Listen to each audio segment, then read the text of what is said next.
Hi, Rajshree. Hello, sir. Good evening. So we are live on YouTube as well. And we are good to go. Whenever you start. Okay. So we can start. We can start whenever you feel so. Okay. Good evening, everyone. So, as we all are aware, the first session of this entire lecture has been done on Friday itself. And after a gap of 2 days, today we are continuing with the session itself. This session has been specifically made by SuperProfs for CMA Inter Law, your cost and management accounting law, because many students generally face problem on how to score good marks in these exams, because law is basically a complete theory subject, and many a time what happens, we know the concept, but because of our inability to express, maybe, or because of lack of knowledge of some tips and tricks, there might be chances that sometimes we can't score very well. So this particular live session has been arranged for the sole purpose to make you guys, to make the students score good out of your exams. Okay. So we'll start with a quick revision in about 2 to 3 minutes. So in the last lecture, we have already seen that what the subject is, what are the different sections of this entire subject, then what are the things that are to be read out thrice or 4 times before your exams. And there are some things which are not very important. So it is okay if you're one or two, maybe one or two if you have time reads, only that those many reads. After that, we also completed about the study pattern, or how should be the mode of your study, how you should do revisions. Also, there were some questions of the students about writing of the answers, about scoring AIR in the exams. Apart from that, how to plan out your study, or what time should you give to your studies. So these all some queries from students also we have encountered. And after that, we were about to start with your exam pattern, because we are already completed with organizing your studies. Like, we have seen what is your takeaway from the lectures. Nextly, what is your takeaway from the notes, in what manner you should prepare your notes, how is it going to help you in the future in your studies, that we have completed. Apart from that, what should be the pattern of test writing, that also we have completed. Regarding writing practice for questions before exams, how relevant is scanner, all these topics we have already completed. And now in this lecture, it's going to be a short lecture only, and this is going to be your exam, about the exam pattern, how the exams are being carried out, be it in online or be it in offline mode, what is the pattern of your paper. And third and most important thing, so make sure you watch this lecture till the end, because we are going to address that how and for what marks, how much content is required, like what are the different categories of question, how do we answer it, how do we start, how do we end, how do presentation matters in the exam. So these things we are going to see at the end. Okay. So just like the previous lecture, we'll like to keep it interactive as well. It might happen that you guys are muted from our side, because to stop the disturbances, nothing else. So what you can do, you can raise your hand, you can ask questions, you can write your queries in the chat sections, that will also be seen and will be addressed. So anything, any question from your side, you can feel free to ask. We are here with you till about half an hour at least, and let's see how long it takes. Okay. Before starting, here I would like to share my screen with you guys. Just a second. Here. Okay. Hopefully the screen is visible. Last time we were facing some of the problems for the same, but I think the screen is visible now. Is it?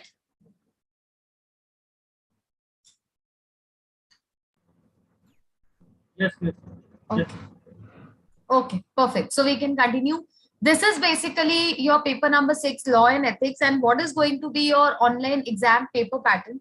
We had started discussing this thing, and as we saw that there are going to be a total of 5 sections in this exam. It is going to be asked in different sections: 1, 2, 3, 4, and 5. And out of these 5 sections, compulsory questions are going to be 1, 4, and 5th. and you will get an internal choice between the second and the third question. So you can choose which bits you want to solve among those questions. Okay. Most importantly, the first question is always the compulsory, which actually contains 25 questions altogether. Don't be afraid to hear the number that, okay, 25 questions, how do we address it now? So nothing like that. It's quite a simple section. And in fact, I would say this is your chance to score a complete 25 out of this.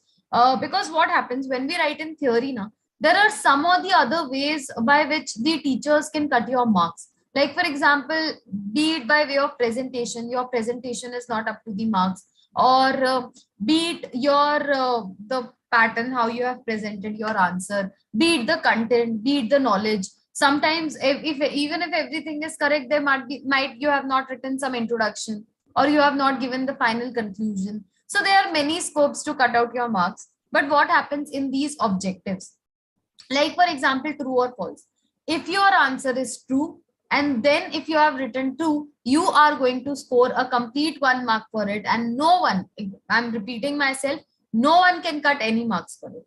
So these objective type questions are a I would say a big opportunity to score good marks, because you should aim to score a 25 on 25. That is known as a perfect score for these objective type questions.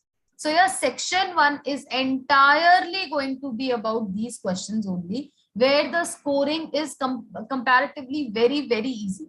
And you should aim for 25, but at least everyone should go above 21 marks. No one should go below 21. If you have studied well, if you have completed all the lectures, there is no way that you are going below 21. So at least you can score above 21. And if you are aiming for rank, or if you are aiming for exemption in the subject, then definitely you ought to score 25 on 25. And that is a no big challenge. I'm repeating myself again and again, because this is not a challenge. It is very easy to score a complete 25 on this part. Okay. Because this is going to be entirely objective. Okay. Let's see. Now in section number 1, question 1 to question 5, that is 5 questions in total, is going to be about true or false. Basically, they'll give you a statement. They'll try to make it confusing, but not all statements are confusing. 1 or 2 out of those might be confusing. And what they'll ask you to do, either you have to identify that whether the line or whatever the meaning the statement is representing, whether it is true or it is false. So you have to basically check if this is true or false. Achha, also one thing, I am making this video entirely in English language for a simple reason that all my lectures are recorded in complete English language. So maybe because we have targeted those audience and students, for that reason, I'm taking it in complete English. If there is any difficulty in the language, or if you want me to use Hindi as well, please let me know in the chat section. So surely we can proceed with that. Okay. Now, so your starting 5 questions are going to be about true or false. Either the statement is going to be true or it's going to be false. Now, how these questions are to be answered. Now, this is a big challenge. Okay, how we are going to answer these types of questions. So it's very, very easy. What you have to do, acha, make sure of one thing, whenever you are writing, if your exams are ever in offline mode and if you are writing it, then you have to write the question number very, very precisely, very, very clearly. Do not make any mistakes in writing the question number. This is your point number 1, which is very important. So first thing, what you'll do, you'll write question number 1 or whatever bit it is, A, B, C, whatever bit they have given. Then you'll write whatever the statement is. If it is true, you have to write TRUE, true. And if you think it's false, you have to write FALSE, false. Okay. Do not write or repeat the entire statement. Again, I'm repeating. Do not write or repeat the entire statement again, because in instructions itself, they give this thing that you do not need to repeat the question. Because what happens, you're simply wasting your time in repeating the question. And if the paper is comparatively lengthy, you won't be able to complete it on time. And it is very important to attempt the whole paper, like literally the whole 100 marks. So for that reason, they have given that either true or false, you will have to write. Okay. So you have to write true if the statement is true, and you have to write false. Also, one more thing, If you are very sure of your answer that I have written true and it's absolutely correct, then you have to give the explanation in about one statement only. One line, not more than one line, like one or one and a half is okay, but not more than that. So you can give a simple explanation. For example, if I think that the statement is false, then what it would be if it had been true, that statement might be you can give. Or if a statement is true, you can give some points which prove your point, which stand it out to be true. So these statements could be written along with true or false, and write these statements only if you are 100% sure of your answer. If you are not, do not give vague explanations. Just write true or false, whatever you are taking a chance on your answer. Do not try to justify your chance. Please do not try it, because it would create a wrong impression on the examiner or the checker, whoever is checking. And it's okay if you know 4 answers. If you do not know one answer, either you can leave it blank, but I don't suggest it leaving blank, because there are no negative marks for your answer. So what is the harm in trying? See, there's a 50% probability, I would say, either it is going to be true or false. So why not take that chance? Because if it's correct, you're going to score a full 1 mark. And if it is not, either ways you were losing that mark. So it's worth the chance, because there is no negative marking. So always do this thing, that try to attempt all the questions of your section number 1, that is 25 questions for objectives. Okay. Moving on. Then there is 6 to 15, that is total of 10 questions. 10 questions, which is actually MCQ, multiple choice questions. What happened in multiple choice questions? One question is given and there are 4 alternate answers to this question. And out of those 4, you have to choose the most appropriate one. Please understand one thing. Many a time students say that MCQs are very confusing. It seems like 1 or 2, every answer is correct. Please understand one thing. In multiple choice questions, it is not that one answer is correct and all the others are wrong. No, you are just choosing out the most appropriate answer. It could be that you relate 2 points as correct. Like you can think, okay, I think A bit is also correct and C is also correct. That's okay. To break your confusion, because ultimately the answer is going to be only one.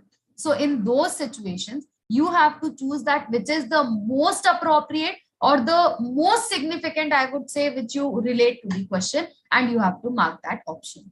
Now in MCQs, there is no need for explanation. So it's okay if you write down the question number properly and you just repeat the statement which you are stating as correct.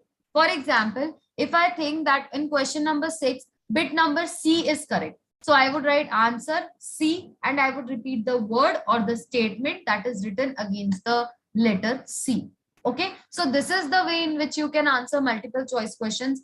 Again, repeating, do not repeat the entire questions, because these questions will take up much of your time, because there are going to be 4 options, 1 question. So there's no need to repeat it altogether. What you can do, you can simply just consider what the choices are, and only the correct answer is to be repeated and written.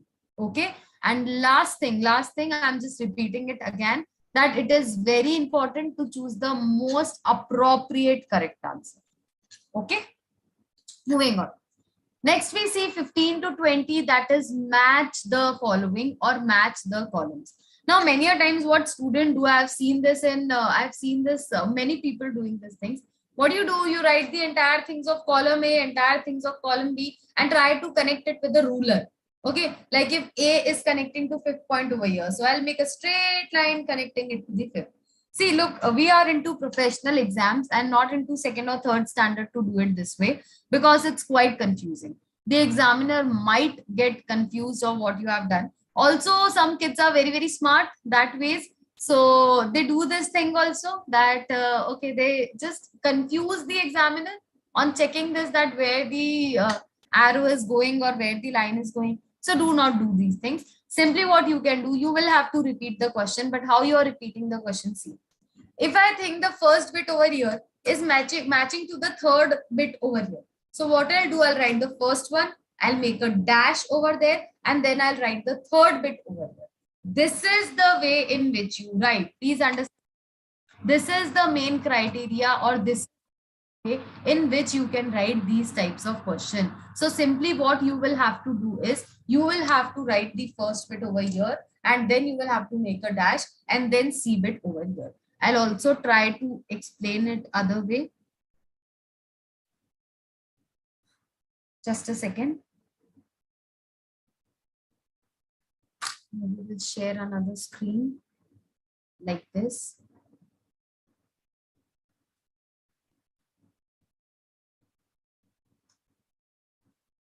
Yeah, just a second.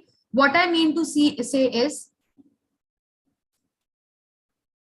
I'm sorry, I'm having a bit of the problem with operating this pen now. Please give me a minute, guys.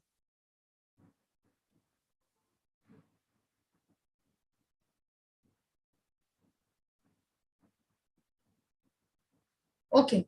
If I'm writing the first question, I'm writing the bit over here. I'll give a simple dash. And if there is the C bit of another one, I'll write C and I'll explain it like this. Similar way, when I'll write second number ka question, then I'll write the statement over here. I'll simply make a dash. And nextly, if it is bit number D, say for example, I'll write D over here and I'll continue the statement. So in this way, you have to present match the column because there are 5 things only, like it is going to be for 5 marks. So 5 things only. So it won't be very, very hard for you. Like comparatively, it could be easy. So in this manner, you will have to attempt these questions. Okay. Moving questions are fill-ups. Fill-ups are basically fill in the blanks. So they are going to give you some statements and there would be gap in the statement. And you have to fill it with the correct option. So in these statements also, you will have to repeat the entire statement. So it's better that you save your time for true or false and choose the correct option or choose the MCQ type questions. Because in match the column also and fill-ups also, you will have to write the entire statement again. So what you have to do, you have to write the statement. Wherever there is a gap, you have to underline that word. You have to write the correct answer and you have to continue with finishing up those, that statement. So this is the way in which the fill-ups are presented. So there are total of 25 questions and approximately we take an idea that you have a total of 1.8 minute for every 1 mark question, I would say. So for 25 marks, you have around 45 minutes. Okay, but please do not waste entire 45 minutes over here because you can save time over here. So you should have a target of completing this in maximum to maximum 30 minutes. That's it. I was about to say 25 only, but it's okay if you spend around 30 minutes in it. You can save those extra 15 minutes, which will be used in the next questions, which are going to come over here. Okay, so that was about your section number 1. Moving on, let's see what is section number 2. Now again, this is choice based question because you have a choice that either you can attempt from question 26 to 33 or you can attempt 2 questions, that is 34 and 35. The only way is that whenever there is choice based question, there are many bits into it, like small bits for 2 marks, and they might be on other topics also, on mixed topics also. So you need that variety of knowledge on it. So either you can choose this for attending these 2 marks question, or you can simply go for theory questions where one question is going to be 7 marks and the second question is going to be for 8 marks. I'll explain you what is the difference and which one to go for clearly. First of all, what you have to do in the starting 15 minutes when you get the read up, at that time, what you have to do, you just have to go through it. You have to read the entire detail very, very nicely, very, very clearly.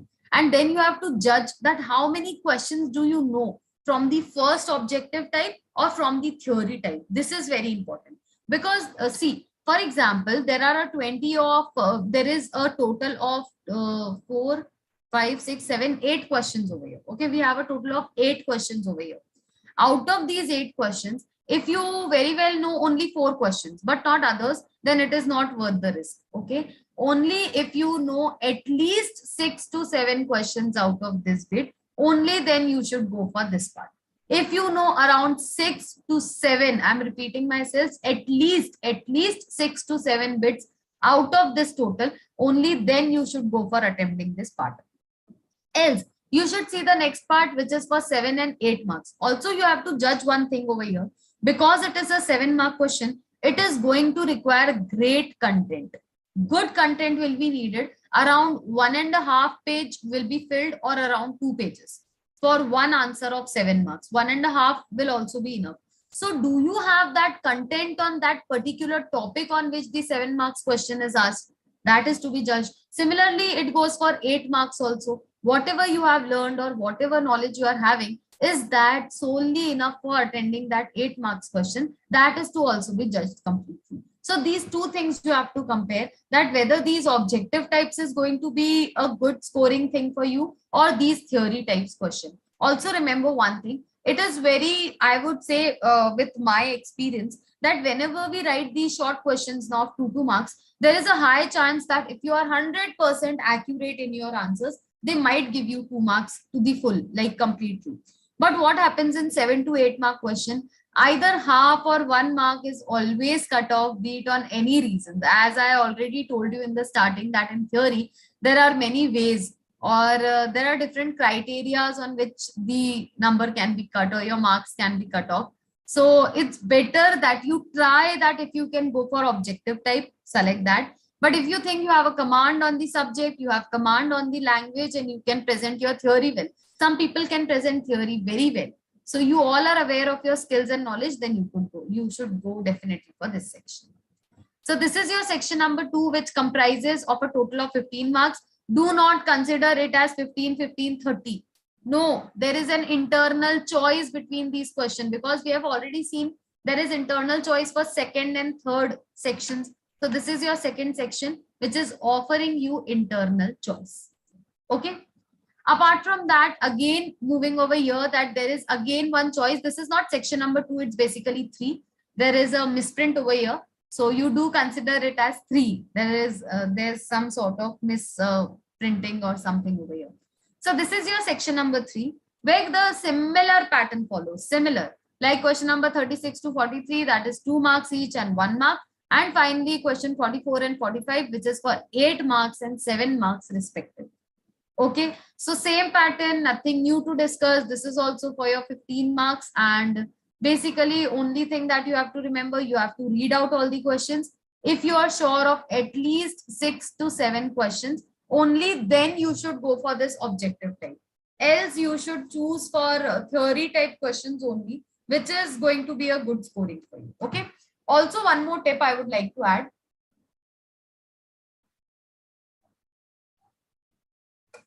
What happens when you are writing a 2 mark question? Your approach has to be very direct. Very direct as in you have to come to the very point what they have asked in the question, and you can roam around like we do in those other BCom exams and all that we have to just ink out all the paper. Do not do that thing. What you have to do, you have to answer it in a very clear and crisp manner. That means that you have to answer exactly to the point, and no introduction, no conclusion would be needed. But when you are addressing a question, which is say, for example, for 7 or 8 marks in the question, then there is a pattern which is to be followed. First, you have to write one introductory paragraph only, in which you will be giving the information about what is the concept about or what the concept comprises of and all these things. So firstly, you have to start off with introduction. Then you have to slowly move to the main topic. And the middle paragraphs are going to be whole and solely about these topics, which are your main crux core topics, whatever question has been asked. And lastly, you also have to conclude it. So there should be given a proper conclusion, that what is your takeaway from those questions, or what is the ultimate answer you would like to give to it. Okay, so that thing is to always be remembered. Okay. Moving on, then now there is no choice between the 4th and 5th section, as we have seen in the very start that no internal choice will be given. So section 4 is going to be for theory only, and it is going to come in exams for 30 marks. The pattern stands same: 8 marks, 7 marks, 8 marks, and 7 marks. Okay. How much content I have already told you. For 7 marks, we write around 1.5 page. So if you go for 8 marks question, then 1 3/4 page at least. Please remember, since we are in professional courses, the number of pages does not count. I agree with that thing. I do agree, but content does count. So to increase the content, because students understand this language only, that okay, finally, how many pages do we have to write? So we can just start and we can be in that mood, or we can just set it up. So for that reason, I'm saying, but it is not mandatory that that is to be filled. The first and the foremost focus is going to be the quality and content of your answer. Whatever has been asked, you have to be very clear in expressing your views, in addressing those questions, and writing out whatever is needed. You always have to do the needful. So this is something which is very important, wherein theory type questions are asked, and these are for like 8 and 7 marks. So you have to analyze it in this way. Okay, so there are going to be two categories. So 46, 47, 48, 49. So two questions for 8 marks and two questions for 7 marks. In this way, you can attempt this theory questions for a total of 30 marks. Lastly, this is the last section of your paper, which is section number 5, in which there are going to be 3 questions, and these 3 questions are going to be asked for a total of 15 marks. Okay, so in these 15 marks, there will be 3 questions, which is for 5 marks each. Again, now, if I tell you that for 5 marks, at least a page is needed. So I am not focusing much on the page, as in I'm not trying to tell you that the content, that the writing of the page is important, but I'm actually saying that the content should be so rich, or the knowledge should be expressed in such a way that it at least covers that wide array of knowledge, I would say, or else it is going to restrict. Like if you write it very less now, then it does not justify the marks for it. Like if the mark stands for 5 marks, if the question stand for 5 marks, at least 5 good points or 5 valid points are needed in it. So for that reason, I'm focusing more and more that at least that much content should be given into it. So this particular thing is very, very important. This I wanted to tell you. Okay. Now, these are the 5 sections. I'll once again do a quick revision of the all. Section number 5, wherein there are 3 questions for 5 marks each.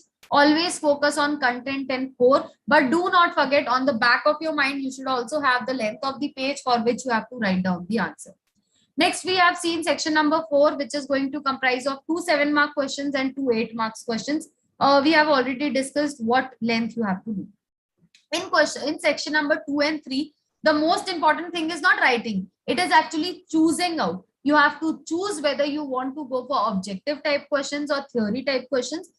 This depends wholly on your knowledge of the bits, also on the time availability. Like if you do not have much of the time, do go for objective types, because you can write the direct answers in about 2 or 3 sentences and the answer is done. For 1 mark, 1 sentence is also enough. So that is comparatively going to be a good call out for you. But in case you can't, so then you have to go for theory type only.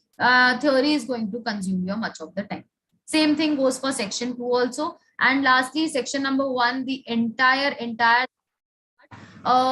this thing, there are all the objectives like true and false, match the following, fill in the blanks, and then choose the appropriate answer. So this is going to be your score box where you can actually get maximum.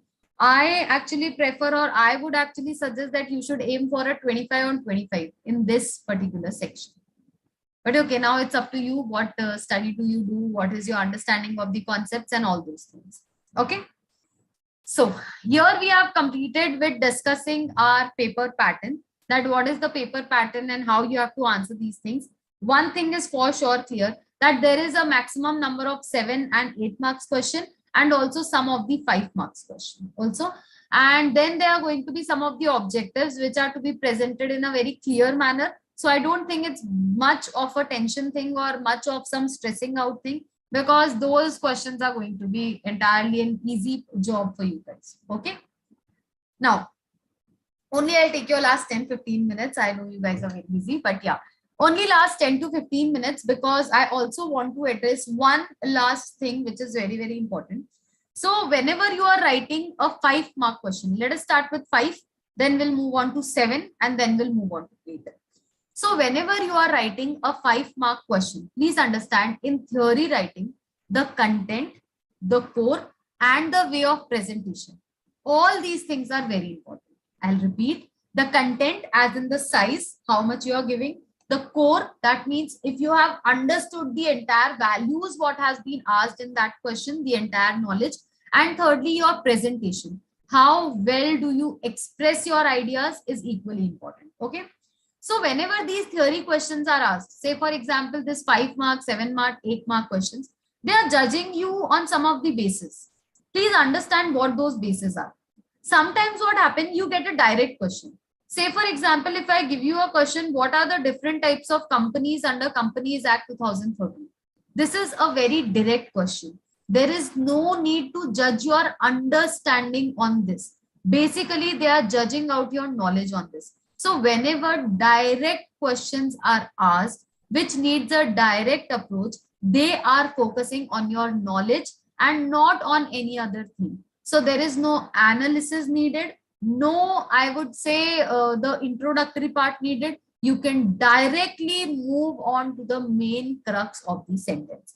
Say, for example, I get this question for 5 marks. I'll take one question only and I'll give you the example that if it is asked for 5 marks, then what content? If 7, then what content? And if for 8, then what content? If I get this question for 5 marks, say for example, what I'm going to do, I'm going to start off with 2 lines on introduction because this is a 5-mark question, only 2 lines about what a company actually is. So I would actually write that company is a artificial person, which is a separate legal entity distinct from its members. So these things we are going to write on it. So we will start off with only a 2-line, 1 or 2 line of introduction. And my next statement, when I'm changing the paragraph, it is going to be that following types of companies exist under Companies Law 2013 or Companies Act 2013. And then we are going to start one by one. Say, for example, I write the first one, that is a private company. Then I'll define what private company is. Second point, public company.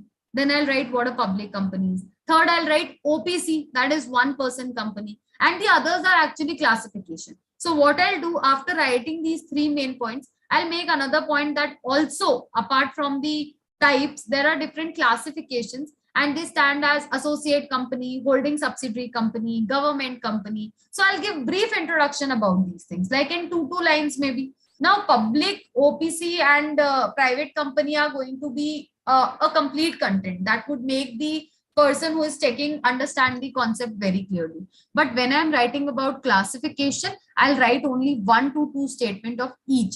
So I'll try to cover maximum types of company, but I'm not giving the same level of content for every company. Okay. So this is the way in which you will attempt for 5 marks. Now, if the similar question is asked for 7 marks, then what? So let's see. When I write the introductory para, I'll not write only 2 lines. I'll write about 4 to 5 lines of introduction, or maybe 3 to 4 lines. I would say 3 to 4 lines of introduction. In that, I'll also try to add some of the advantages of company form of organization. Say, for example, I would write it has perpetual succession and it can own the property in its own name. It offers limited liability to its members. So these are some of the benefits which I'm going to add on in the introduction only. Then I'll start with the types of company. So these 3 types are going to be common, public, private, OPC. Then when I move on to the classification part, what I'll do, instead of explaining those in 1 to 2 lines, I'll give a brief content of about, I would say 3 to 4 lines for each. For each, like for associate 3 to 4 lines, holding subsidiary 3 to 4 lines, then government company, then we have Nidhi company. Then there are many types of companies that we have studied. So I'll try to give the content. And in the last, say for example, I have covered almost 7 points, like 3 points I've covered in public, private, OPC. And then again, 4 points maybe I've covered in these associate, holding, subsidiary, these companies. Also in the last statement, I would write, apart from these, there are some other types of companies as well. And there I'm going to write those names, like public financial institutions. So we can write that name, or listed company, unlisted company, those which does not require much of the introduction. So those name I'll be writing over there. So this is the way in which the same answer can be presented for 7 marks.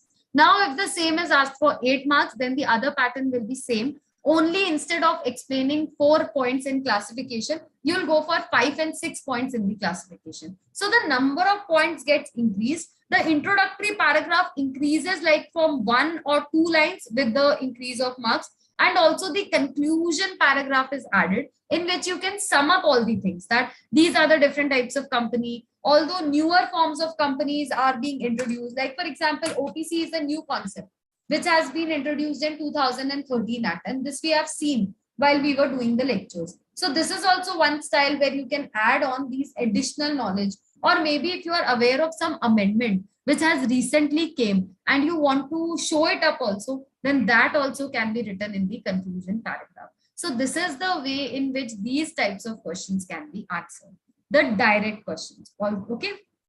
Now, if there is a difference between asked, although they won't ask difference between for 7 and 8 marks, generally for 5 marks, once or twice, they can ask you something about difference between. So in that situation, if it has been asked for 5 marks, then we need 5 points clearly. If in addition, you know, one more point, like 6th point, then it is going to be the cherry on the cake if you can give 6 points. But always remember 5 complete points are needed in difference between for 5 marks. If there is for 7 marks, then 7.8 marks, then 8 points. Complete good points apart from the examples. Please remember, apart from the examples. Examples are an additional point, not to be counted in for the number of points in your difference between. So this is for your difference between question. Also, always try to write your difference between questions in a tabular format. Like you have to make 3 columns, one for basis, one for the first thing that has been asked, and one for the second thing that has been asked. So there could be a comparative analysis of the same. So direct question we have seen, difference between we have seen. Also the last type of question which usually people think is very difficult to address is actually case studies. But it is not. Trust me on this. Actually attempting case studies is quite easy. So I'll tell you what to do. Okay.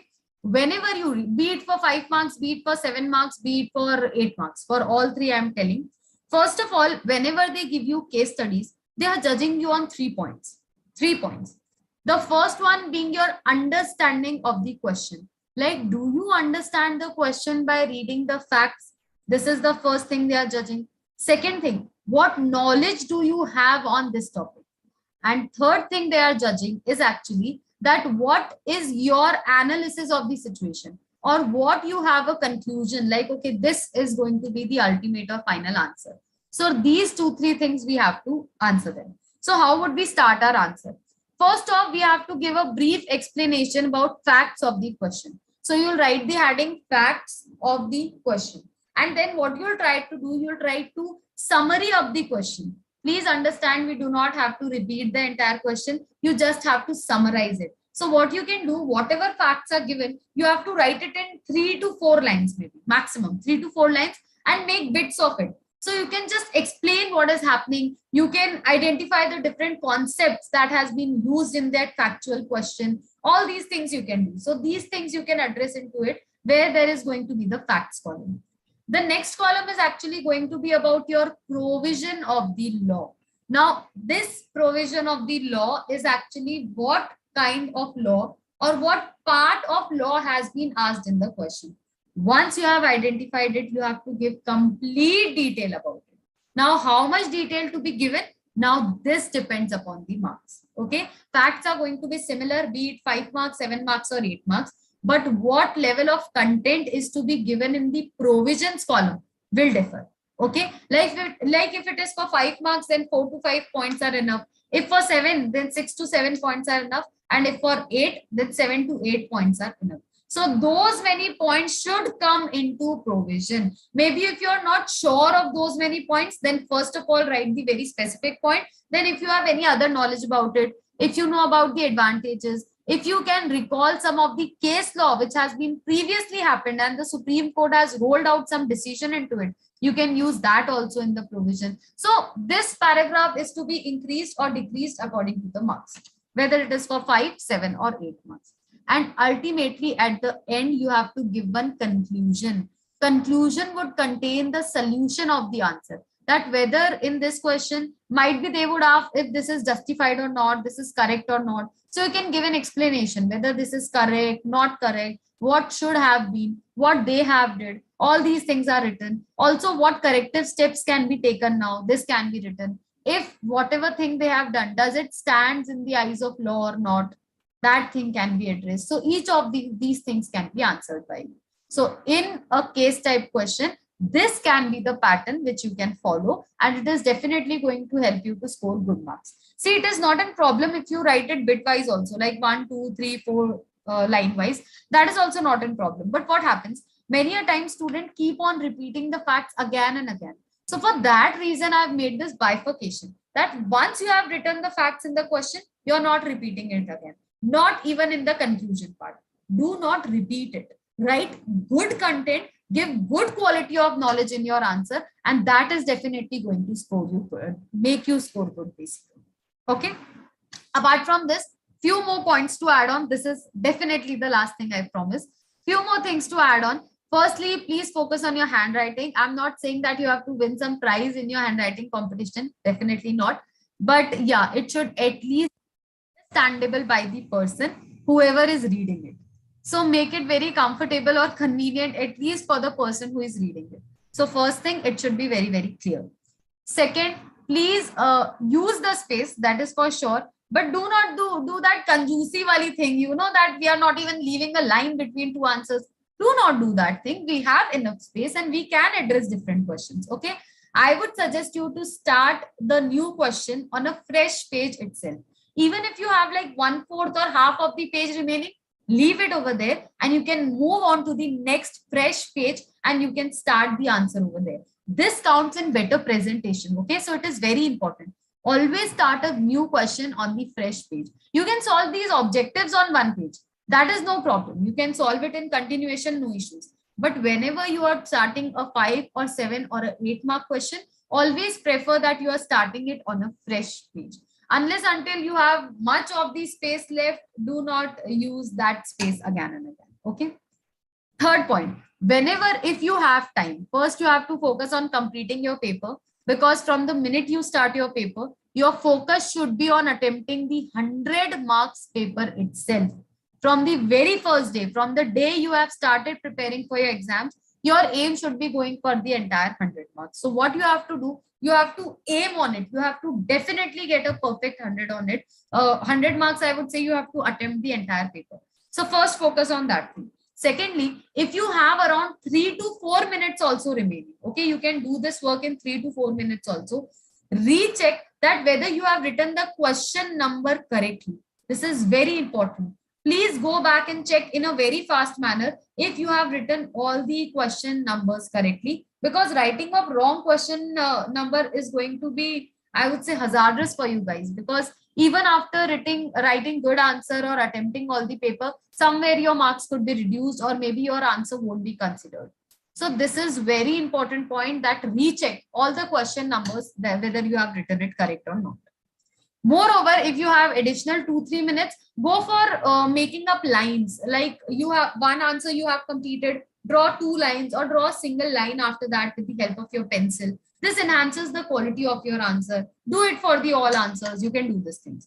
Also, if you have time remaining, try to underline the important points in your answer. Because see, even for 5 marks, we are filling up the entire page. For 7 and 8, we are going beyond 1 page. So in this content, there should be something which highlights on its own. So what you can do, you can underline your main points. So the checker has to just see those things, those points, and he can proceed with giving you marks. These 3-4 things on presentation, if you work on right from now, like when you're practicing writing of questions, you have to practice it right away. If you think that, okay, now I'm not drawing the lines, but definitely I'll do this thing when I get into it or whenever I'm into exams, this is not going to happen. Please, this is a big scam which people believe will do it correctly or rightly in the exam. No, you have to practice it here only so that you are comfortable with doing the same thing in the exam, or else you won't find time for it. So it is very important that you complete your paper on time, you make those lines, you make a good impression of your paper. And after that, you can just submit your paper, you can expect your good results out of it. But always remember, see one thing, always stay motivated, stay positive. It is very important that we give our 200%. The results are not into our hand, but putting up the efforts are definitely in our hand. So at least after writing the paper, when you stand up and you come out of the hall, you should not have that regret that, oh shit, I knew this answer, I would have written it. Or I had time, I should have worked on my presentation. Or, oh no, I have written the question number wrong. No, do not come out with these, I would say, regrets. Rather come out confident that, okay, I studied hard for this. This was the thing. These 3 hours are going to judge me, because we have that pattern in our country that yes, those 3 hours are going to judge your capacity for future. So definitely you will have to do that thing, that you have to give your not 100 but your 200% into exams. Once you have done it, results are not in our hand. Do not worry about it. Worry about the effort that you're putting it, not about the results. Okay, done. So these are some few tips, tricks that would help you score good in the exams. We have also discussed about the subject, about the study pattern, about the revision pattern, what extra things to do for AIRs, and then we have also completed the paper pattern and some tips and tricks for presentation. Now, if any of you want to ask any of the question, you can proceed with it. Also, you can leave comments so that we can address those concerns. Good evening ma'am. Hi, good evening, Achal. Ma'am exam जो होगा वो तो online pattern होगा ना? तो ma'am उसमें मतलब typing wiping का नहीं, क्या होता है मैं आपको बताती हूँ। एक्चुअली है ना, वो लोग एग्जाम के just I would say 20-25 days पहले भी कुछ नोटिफिकेशन रिलीज करते हैं। तो अभी तक उन्होंने कोई नोटिफिकेशन रिलीज किया नहीं है। तो जैसे ही वो नोटिफिकेशन रिलीज करेंगे ना, तब हमें पता चलेगा कि एक्चुअली में ऑनलाइन हो रहा है ऑफलाइन। मैक्सिमम चांसेस ऑनलाइन के हैं, क्योंकि अभी तक कोई नोटिफिकेशन आया नहीं है। बट बाय चांस आ जाए तो हमें उस चीज का बहुत ध्यान रखना है। और मोर ओवर अगर ऑनलाइन में भी होता है तो भी टाइमिंग वगैरह का तो आपको ध्यान देना ही पड़ेगा, क्योंकि उस मोड में भी उनका सर्विलेंस तो रहेगा ही रहेगा, इसीलिए। एंड मैम ऑनलाइन में भी यही पैटर्न मतलब ऐसे ही हम लोगों को करना है? क्या बोल रहे हो? मेरे को नहीं समझ आया क्वेश्चन। मैम अगर ऑनलाइन पैटर्न है तो हम लोगों को मतलब यही पैटर्न रहेगा हमारा? बिल्कुल बिल्कुल यही पैटर्न रखना है, क्योंकि अभी जो मैंने आपको शीट दिखाई ना, मैं वापस से दिखाती हूँ, वो स्पेसिफिकली आपके ऑनलाइन एग्जाम्स के लिए रिलीज हुई है। ये देखो, मैं आपको फिर से दिखा देती हूँ ये स्क्रीन। अगर आप इसका स्टार्टिंग का देखोगे ना, online exam question paper pattern, specifically वो लोग ऐसा ही दे रहे हैं, इसीलिए मैंने यही वाली स्क्रीन दिखाई आपको। तो मैम इसमें मतलब ऑनलाइन जो एग्जाम है उसमें हमें मतलब टाइपिंग अच्छी होनी चाहिए, लाइक हम फास्ट कर सकें। तो उसके लिए आपको क्या करना पड़ेगा, प्रैक्टिस उसी चीज पे करो। अगर जैसे राइटिंग में होता है तो हम लोग फास्ट राइटिंग का करते हैं, अगर टाइपिंग का होता है तो आप फास्ट टाइपिंग का करो। किस चीज पे आप टाइप करने से कंफर्टेबल हो वो चीज देखो, ऐसा। और आप उतना ही टाइम लगा के अटेंड करने की कोशिश करो, वो चीजें आप कर सकते हो, ये चीजें आप इम्प्रूव कर सकते हो अगर ऑनलाइन एग्जाम रहा तो। ये 2-3 चीजों पे आप, अब उसमें क्या होगा, प्रेजेंटेशन वाला पार्ट हट जाएगा, वो अंडरलाइन करना और करना ये सब नहीं रहेगा। तो तब आपको ज्यादा अपने नॉलेज पे फोकस करना पड़ेगा कि आप अपने नॉलेज से ही सामने वाले को इम्प्रेस करो, क्योंकि बाकी चीजों का स्कोप तो रहेगा नहीं उसमें, इसीलिए। Okay ma'am, thank you. You are welcome. Anyone else?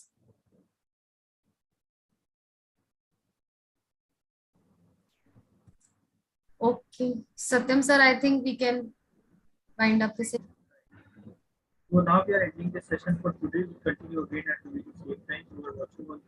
Okay, thank you so much. All the best.